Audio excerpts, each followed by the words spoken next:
आपको एक दुकान पे गए, हमने एक लैपटॉप खरीदा, तो हमें लैपटॉप का बिल मिलेगा, उसमें दो चीज़ें होंगी। एक तो हो गई इस लैपटॉप की क्या कहें हम, कॉस्ट, कीमत, और उसके नीचे होगा GST।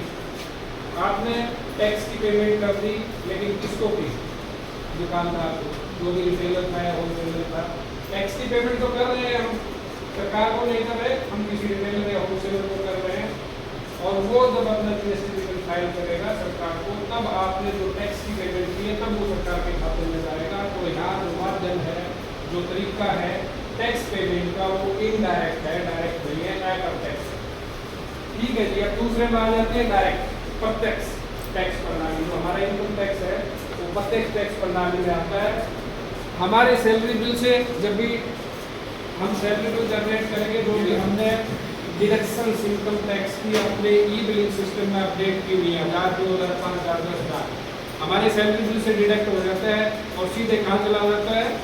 सेंट्रल गवर्नमेंट के अकाउंट में चला जाता है। हमें पता नहीं चलता है, क्योंकि अकाउंटिंग की गई लैंग्वेज है, जो अकाउंट से वो पता हुआ एग्जीक्यूटिव होता है, बुक ट्रांसमिट 2200 तो आपका हेड है एजुकेशन का। जैसे आपने बिल जनरेट किया, वहाँ से अमाउंट डिडक्ट हो गया और फिर कहाँ चला गया? एक 86-82 हेड होता है सेंट्रल गवर्नमेंट का, उसको हम कहते हैं सस्पेंस अकाउंट। उससे जो भी इनकम टैक्स का पैसा है वो सरकार के खाते में चला जाता है। तब आप कहेंगे नहीं जाता कैसे? DDO बिल जनरेट करता है, उसके बाद पूरे के पूरे डाटा ट्रेजरी में आ जाते हैं ऑनलाइन।